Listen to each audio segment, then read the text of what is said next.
End gold buyers, మీ కష్టాల్లో నమ్మకమైన మీ ఆత్మీయ నేస్తం. Welcome to iDream. ఈ రోజు మనతో పాటు chief medical officer from Shri Konijeti Rosaiah government nature cure hospital doctor A Malathi Shyamala గారు మనతో పాటు ఉన్నారు. మ్యామ్తో మాట్లాడదాం. Hello ma'am, welcome to our show. నమస్తే అండి. మ్యామ్, చాలా మందికి ఈ రోజుల్లో అంటే ఒకప్పుడు వయసు పైబడితే తెల్ల వెంట్రుకలు రావడం లేదా జుట్టు ఊడిపోవడం సమస్య ఉండేది. అయితే ఇప్పుడు చూసుకుంటుంటే కాలేజ్ స్టూడెంట్స్కి, చిన్న పిల్లలకు కూడా హెయిర్ ఫాల్ అవ్వడం చాలా కామన్ అయిపోయింది. అసలు హెయిర్ ఫాల్ అవ్వడానికి అంటే కెమికల్ షాంపూస్, లేకపోతే రకరకాల సీరమ్స్, రకరకాల స్ట్రైట్నింగ్ అని చేసుకుంటూ ఉన్నారు. వీటన్నిటి వల్ల ఇంత డ్యామేజ్ జరుగుతుందంటారా, లేకపోతే మనం తీసుకునే ఫుడ్ వల్ల అంటారా? దీనికి హెయిర్ ఫాల్ అవ్వకుండా హెయిర్ హెల్తీగా స్ట్రాంగ్గా ఉండాలంటే బెస్ట్ న్యాచురల్ రెమెడీస్ ఏంటో మా వ్యూయర్స్ కోసం చెప్పండి. అసలు హెయిర్ ఫాల్ అవ్వడానికి ముఖ్య కారణం ఏంటంటే జుట్టుకు నూనె రాయకపోవడం. ఓకే. ఎవ్వరు జుట్టుకు నూనె రాయట్లేదు ఇవాళ రేపు. మీరు అన్నారు కదా, యంగ్స్టర్స్లో చాలా ఎక్కువగా జుట్టు రాలిపోతుంది, రకరకాల సీరమ్స్ వాడుతున్నారు. అవన్నీ ఎందుకమ్మా? చక్కగా కొబ్బరి నూనె రాసుకుంటే, రోజు కొబ్బరి నూనెతో మర్దన చేస్తే ఏమవుతుందనంటే, ఆ కుదుళ్ళు అంటాను కదా, జుట్టు యొక్క కుదుళ్ళకి రక్త ప్రసరణ బాగా జరుగుతుందన్నమాట. ఎప్పుడైతే రక్త ప్రసరణ బాగా జరుగుతుందో అప్పుడు దానికి ఒక గ్రోత్ అనేటటువంటిది వస్తుంది. మనం దానికి ఏమీ ఇవ్వకుండా జస్ట్ మామూలుగా ఇవాళ రేపు ఏం చేస్తున్నారు, నేను స్టైల్గా ఉండాలి, నేను ఇంకా బాగా కనబడాలి, జిడ్డు మొహం వేసుకొని వెళ్ళకూడదు అని అందరూ అట్లాంటి దాంతోనే ఉంటున్నారు కదా. సో దాంతో ఏమైపోతుంది, బ్రెయిన్కి అంటే ఆ స్కాల్ప్కి ఎక్కడైతే జుట్టు గ్రోత్ అవుతుందో ఆ స్కాల్ప్కి సరైనటువంటి రక్త ప్రసరణ అనేటటువంటిది లేకుండా అయిపోతుంది. కొబ్బరి నూనె రాసుకుంటేనే కదా మనం ఇలాగ రుద్ది చేస్తాం. మనం యాక్చువల్గా రుద్దడం అప్పుడే జరుగుతుంది.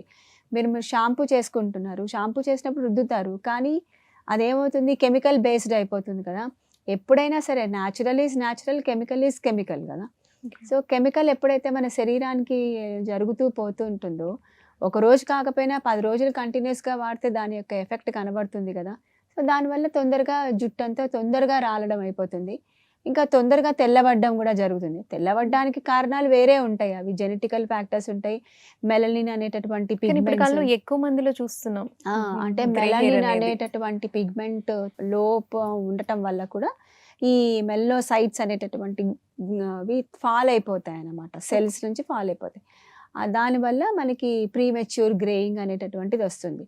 ఇదే కాకుండా చాలామందికి స్ట్రెస్ ఉంటుంది. వాళ్ళు ఇప్పుడు స్ట్రెస్ లేనటువంటి వాళ్ళు ఎవరు ఉన్నారు? అందరికీ రకరకాలైనటువంటి స్ట్రెస్లు ఉన్నాయి.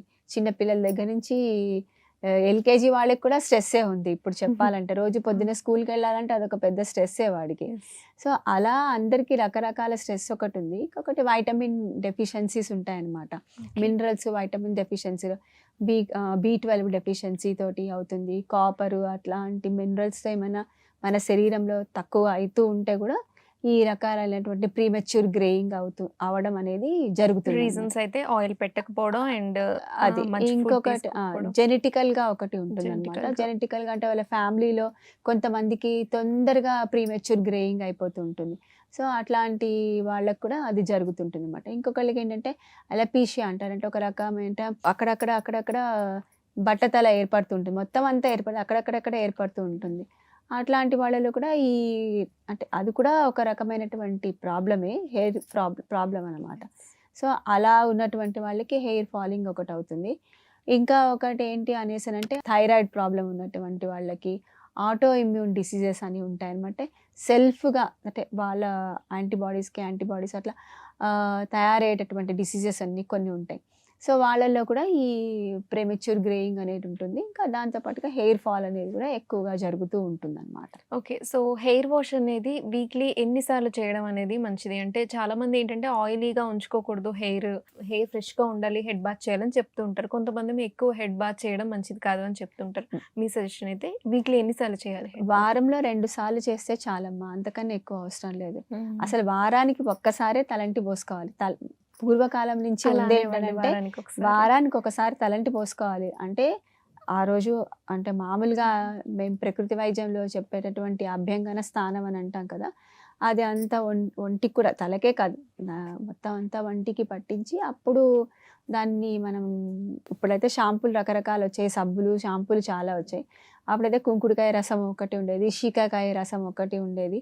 అలా పెట్టుకొని స్నానం చేయడం అనేది జరుగుతుండేది. ఇప్పుడు రకరకాల అంటే ఈజీ ఫాస్ట్‌గా ఇప్పుడు కుంకుడుకాయ రసం పెట్టుకుని దాన్ని స్నానం చేసి అదంతా వదిలించుకుని ఆ పొట్టంతా తీసుకునే అంత టైం ఎవరికి ఉండట్లేదు. టైము లేదు, ఓపిక లేదు, రెండూ లేవు. కాబట్టి ఈజీ ఫాస్టింగ్ ఏదవుతుంది అని అంటే షాంపూ అయిపోతుంది. కాబట్టి దాన్ని మనము తీసుకొని పెట్టుకొని చేసుకుంటున్నారు. ఇప్పుడు అందరూ అదే పని చేస్తున్నారు. ఒకరి తర్వాత ఒకరు చేయడం జరుగుతోంది ప్రస్తుత కాల పరిస్థితుల లోపల. కాకపోతే సో హెయిర్ స్ట్రైట్నింగ్ పెట్టేవాళ్ళు అండ్ త్వరగా పొల్యూషన్ లో తిరిగే వాళ్ళకి ఆయిల్ అయిపోతూ ఉంటుంది. అప్పుడు వాళ్ళు 3 టైమ్స్ చేయడం అనేది సజెస్టబుల్? అసలు యాక్చువల్గా ఏంటంటే రోజుకి మామూలుగా ఒకసారి అయితే పొద్దున పూట లేచాక నేను చెప్పాను కదా, కొంచెమైనా కొబ్బరి నూనె తీసుకుని జస్ట్ ఒక మసాజ్ లాగా చేయాలన్నమాట. హెడ్కి చేస్తే ఏమవుతుందనంటే మనకి రోజు మనకు తెలియకుండానే మన యొక్క చర్మము ఎపిడెర్మిస్ అనేది ఉంటుంది కదా, అది రాలిపోతూ ఉంటుంది. అట్లాగే హెయిర్ ఫాలిక్స్కి ఏవైతే డెడ్ ఉంటాయో అవి రాలిపోతూ ఉంటాయి అన్నమాట. పాతవి రాలిపోతున్నప్పుడే కదా కొత్తవి వస్తూ ఉంటాయి. సో నువ్వు వాటికి ఒక రకమైనటువంటి శక్తిని ఇవ్వాలి. కొత్త వాటికి వచ్చే శక్తిని ఇవ్వాలి. శక్తి ఎలా వస్తుంది? ఒక పోషణ ఇవ్వాలి. పోషణ అనేటటువంటిది ఎలా ఉంటుంది? రక్త ప్రసరణ జరిగితేనే పోషణ అవుతుంది. రక్త ప్రసరణ ఎప్పుడు జరుగుతుంది? మర్దన అనేటటువంటిది ఒకటి జరిగితేనే పోషణ అనేటటువంటిది వస్తుందన్నమాట. అది ఎలా చేసుకుంటాము?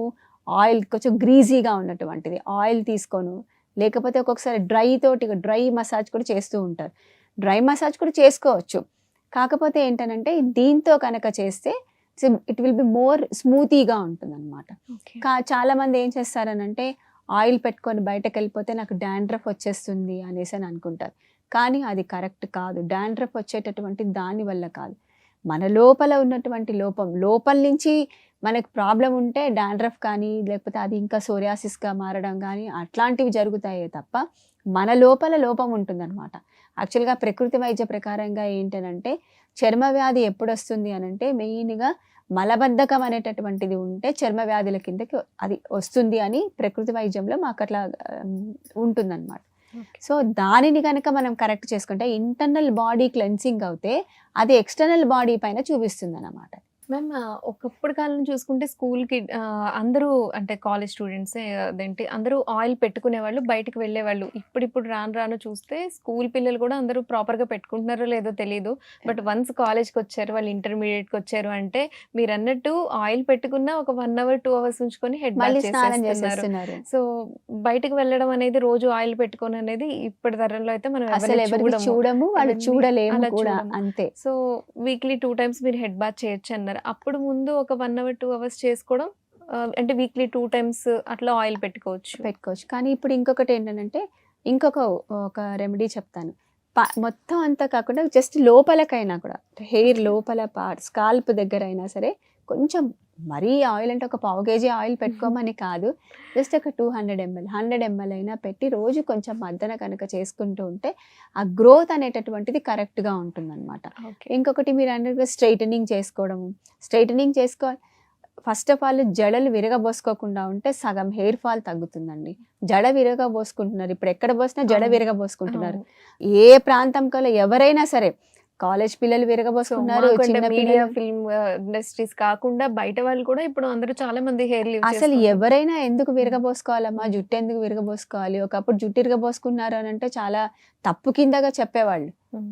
ఇప్పుడు చిన్న జుట్టు అయినా దాన్ని జడ వేసుకునేటటువంటిది ఒక పద్ధతి ఉండేది. ఇప్పుడు దాన్ని మొత్తం మనం మానేసి ఎక్కడ పోయినా జుట్టు విరగబోసుకుంటూ ఉంటే అదంతా పాడిపోయి ఒక రకమైనటువంటి శక్తి దానికి శక్తి కోల్పోతుంది కదమ్మా. దానికి అక్కడ ఎంత వదిలేసుకుంటూ పోతూ ఉంటే ఎక్కడ పడితే అక్కడ జుట్టు రాలిపోతుంటుంది.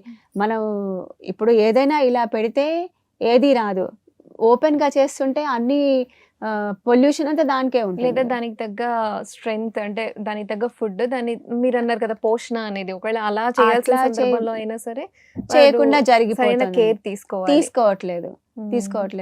దాన్ని సరిగ్గా దువ్వటం లేదు. దువ్వకుండా జడ వేసుకుంటేనే కదా దువ్వేది, కరెక్ట్ గా దువ్వుతాము. జడ వేసుకునడమే మానేస్తే వదిలేసిపోతూ ఉంటే దువ్వడం అనేటటువంటిది ఎక్కడుంటుంది? దానికి ఎక్కడ పోషణ ఇస్తున్నాం మనం హెయిర్ ఫాలికల్కి? లేదా ఇప్పుడు ఏమంటారు డాక్టర్ మా దగ్గరకు అలా వచ్చి మాకు జుట్టు రాలిపోతుంది, జుట్టు పెంచడానికి ఏమన్నా ఉందా, ఏం ఆయిల్ తీసుకుంటే బాగుంటుంది, ఏం చేసుకుంటే బాగుంటుంది అని చెప్తూ ఉంటారు.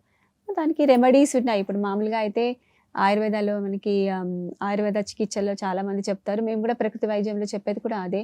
మందార పూలు, మందారం నూనె ఒకటి, మందార ఆకులు నూనె, అది కొబ్బరి నూనెలో అంటే మంచి కొబ్బరి నూనెలో ఆకులు ప్లస్ మందార పువ్వులు, దాని తర్వాత ఉసిరికాయలు, ఇలాగా గోరింటాకు, ఇలాంటివన్నీ కూడా వేసి ఉడకపెట్టుకొని దాన్ని చల్లార్చుకొని ఆ నూనెని రాసుకుంటూ ఉంటే చాలా వరకు హెయిర్ ఫాల్ అనేది తగ్గుతుంది. డ్యామేజ్ అయిన హెయిర్ లేదా బాల్డ్ అయిన హెయిర్ కూడా ఇది పెట్టుకుంటూ ఉండాలి. యూజ్ అవుతుంది. యూజ్ అవుతుంది. కానీ ఒకటి ఇంటర్నల్ గా ఏమైనా చేంజెస్ ఉన్నాయనుకోండి, అప్పుడు మాత్రం అది మనకి ఎఫెక్ట్ అవుతుంది అనమాట. ఇంటర్నల్ గా చేంజెస్ ఏం లేకపోతే మామూలుగా హెల్దీగా ఉన్నారు, ఈ పొల్యూషన్ వల్ల ఏదో రాలిపోతుందంటే then that will be okay. కాకపోతే ఏంటంటే ఏదైనా సరే మన శరీరం లోపల కరెక్ట్గా పని చేయాలి అనేటటువంటి దానికి మనం అది ఎక్స్టర్నల్ మీద మనకి చూపించడం జరుగుతుంది అనమాట. సో మనం ఇంటర్నల్గా క్లీన్ అవ్వడం అనేది ఇంపార్టెంట్. ఒక హెయిర్ వాష్ చేయడానికి అయితే మీరు అంటే ఏది చేయడం వల్ల జుట్టు ఎప్పటికీ మంచిగా ఉంటుంది అని అంటారు? ఏ షాంపూ, షాంపూస్ కావచ్చు, లేదంటే ఏది కుంకుడుకాయలు ఒకప్పుడు, ఇప్పుడు మనం అనుకున్నట్టు ఎవరికి అంత టైం ఉండట్లేదు, అంత ఓపిక ఉండట్లేదు. సో ఏది యూజ్ చేయడం మంచిది? ఎందుకు కుంకుడుకాయలతో కూడా పోసుకోవచ్చు అండి. కుంకుడుకాయలు తీసుకొచ్చుకొని దాని రసం తీసేసి దాన్ని పాన్ చేసి ఓన్లీ ఫిల్టర్ చేసిన రసం ఉంటుంది కదా, దాంతో షాంపూ చేసుకోవచ్చు. అది కూడా షాంపూ లాగానే ఉంటుంది కదా, కుంకుడుకాయ షాంపూనే అంటాం కదా. దాని లోపల ఇంకొక చిన్న కొంచెం నిమ్మకాయ పిండుకొని చేసుకున్నా కూడా, ఒకవేళ డాండ్రఫ్ ఉన్నా ఇంకేమన్నా ఉన్నా కూడా అది కూడా పోతుంది అన్నమాట. అట్లా చేసుకోవచ్చు. ఇంకా కొంతమందికి పేలు ఉంటాయి కదా, చిన్న పిల్లలకి పేలు, అవి చిన్న చిన్న ఎగ్స్ ఉంటాయి కదా, వాటికి కూడా ఏం చెప్తామనంటే వేపాకు ఉంటుంది కదా, వేపాకు నీళ్ళతోటి మొత్తం అంతా కడిగేసుకోవచ్చు. లేదు అనేసినంటే వేపాకుని గోరింటాకు లాగా రుబ్బేసేసి మొత్తం స్కాల్ప్కి అంతా పెట్టేయాలన్నమాట. పెట్టేసి ఒక 20 నిమిషాలు 30 నిమిషాలు అయ్యాక అంతా కడిగేసుకుంటూ పోతుంటే అలా చేస్తే కూడా ఆ వేప చేదుకి కూడా అవి అవి చచ్చిపోతాయి. వీలైనప్పుడల్లా అసలు వారానికి ఒకసారి 2 సార్లు ఎప్పుడు టైం దొరుకుతుంది. ఇప్పుడు యూజువల్గా పేలు అనేవి చిన్న పిల్లలకి, స్కూల్ గోయింగ్ పిల్లలకి వస్తాయి. వాళ్ళకి సండే రోజు ఎప్పుడైనా హాలిడే దొరికినప్పుడు చేసుకుంటే బెటర్ గా ఉంటుంది అనమాట. సో అట్లా ప్రాబ్లం ఉండదు. ఏం లేదు, వేపాకు చాలా మంచిది కదా. ఇప్పుడు వేప నీళ్ళతో మేము స్నానం కూడా ఇస్తాం. మా ప్రకృతి వైద్య చికిత్సాలయంలో మేము వేప నీళ్ళ స్నానం ఇస్తాం, వేపాకు స్టీమ్ బాత్ ఇస్తాము, హెడ్కి కూడా మేము వేపాకు పెడతాము, మొహానికి కూడా వేప స్టీమ్ ఇస్తాము, పింపుల్స్ అవి అన్నీ ఉంటాయి. సో ఏం కాదు, చాలా మంచిగా ఉంటుంది. ఓకే మ్యామ్, చాలా మంది గోరింటాకు కూడా పెడుతూ ఉంటారు. ఇది మంచిదే, పెట్టడం మంచిదే కూడా. గోరింటాకు పెట్టుకోవడం కూడా మంచిదే. మంచి గ్రోత్, థిక్నెస్ ఉంటుంది అనమాట. అంటే హెయిర్ రెడ్ అయిపోతుంది, బట్ అందరూ ఏం చెప్తారంటే గ్రే హెయిర్ త్వరగా రాకుండా ఉంటుంది అని అంటారు. మంచిదే అది కూడా, ఎందుకంటే కుదుళ్ళని ఇది చేస్తే కాదు కదా, ఏం కాదు, రియల్ గానే ఉంటుంది. గ్రేయింగ్ అనేటటువంటిది అందరికీ వస్తుంది. దాన్ని కవర్ చేసుకోవాలంటే మనం వేరే రకాలైన రంగులు వాడుతున్నాం. రంగులు వాడిన ఎప్పుడైనా సరే మనము బయట దొరికేటటువంటి కెమికల్స్ తోటి తయారు చేసిన ఏదైనా సరే ఒకటి వాడుతున్నాము అంటే దాని యొక్క ఎఫెక్ట్ మన శరీరం మీద, మన స్కిన్ పైన తప్పకుండా ఉంటుంది. ఆనియన్ పెడుతూ ఉంటారు, ఎగ్ పెడుతూ ఉంటారు, వీటిలో ఇవి కూడా మంచిదేనంటారు? మంచిదే, పెట్టుకోవచ్చు. న్యాచురల్ గా దొరికేవి ఏదైనా పెట్టుకోవచ్చు, దాంట్లో ఏమీ నష్టం అయితే ఏమీ ఉండదు. కాకపోతే ఏంటనంటే కొంతమందికి కొన్ని ఎలర్జీస్ ఉంటాయి. ఆ ఎలర్జీస్ ని బట్టి వాళ్ళు చూస్ చేసుకొని పెట్టుకోవచ్చు. కొంతమందికి ఎగ్ పెడితే అంత ర్యాష్ వస్తుంది అని చెప్తుంటారు. కొంతమందికి అలోవెరా పడదు, కొంతమందికి ఎగ్ పడదు, కొంతమందికి ఉసిరికాయ పడదు, చాలా మందికి కొంతమందికి గోరింటాకు పెట్టుకుంటే ఎలర్జీ వస్తుంది అని అంటారు. సో వాళ్ళకి ఏది ఎలర్జీ, ఏది సూటబుల్గా అవుతుందో దాన్ని చూస్ చేసుకొని పెట్టుకోవచ్చు. కానీ న్యాచురల్గా దొరికేటటువంటివి ఏదైనా తలకి పెట్టుకొని తర్వాత స్నానం చేస్తే మంచిగానే ఉంటుంది. ఓకే, అందరికీ యూస్ఫుల్ రెమెడీస్ చెప్పారు. Thank you so much ma'am. Thank you. నమస్తే.